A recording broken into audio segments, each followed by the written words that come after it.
be very competitive, and we'll be able to play against anybody in the country. Tom, understanding that you want to win every game, every year, how have things changed? Has the bar been raised in the last couple of years since Debbie came on? Not just with the football team, but through the whole athletic department? I don't know that it has or not. It hadn't for me. I mean, I try to win every game I play, so I don't have to have anybody tell me that you need to win X amount of games. So, I mean, maybe it has, maybe it hasn't, but it's not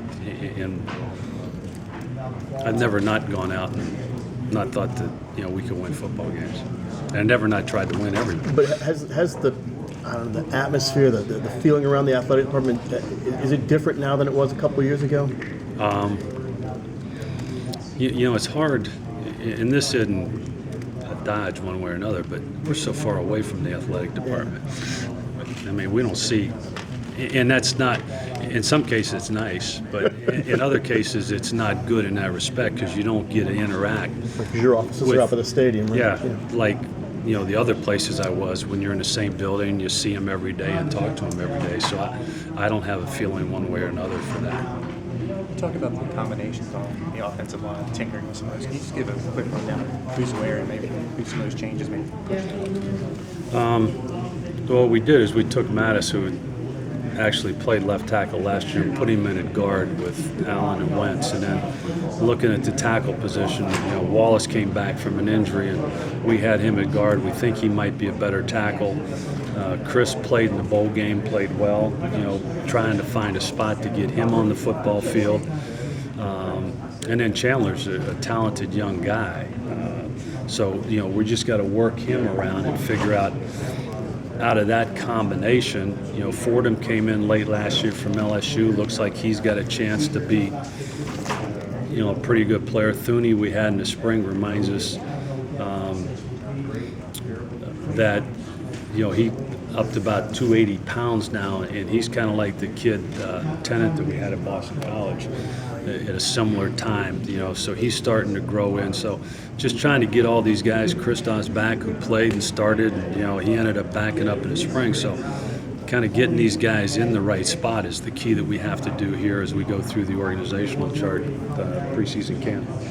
Coach, with the announcement that academic standards are going to be increased, whether it be the 2 to 2.3 GPA, the higher standardized test scores, how do you think that's going to impact recruiting for your football team when it's put in It's going to recruiting for everybody's football team. I mean, it's, they're supposed to tell the freshmen in high school that this is what the standards are going to be when you get to seniors, so it's going to be up to them.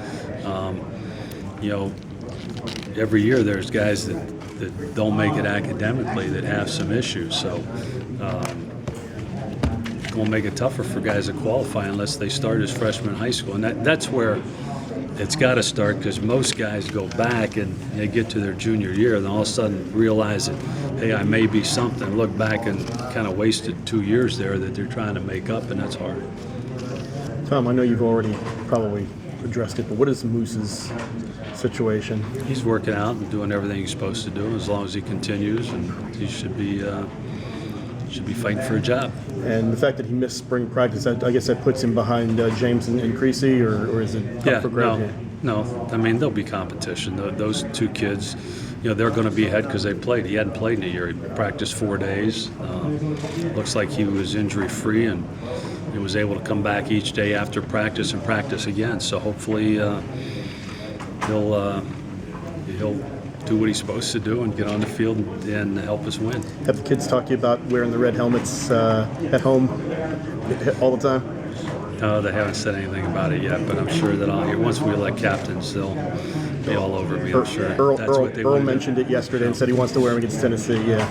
Well, I think we're wearing them against Tennessee. That's already been determined. The running game, do you expect that running game to be better this year?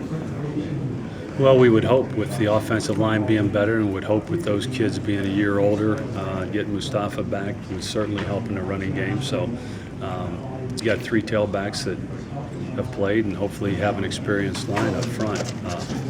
The thing is, you just can't come down to how well we can throw the football to make sure that people don't stack the box against us and not let us run the ball. I mean, defenses can dictate that you're not going to run the ball. How comfortable or concerned are you with the linebacking situation going into camp? No, it's a concern.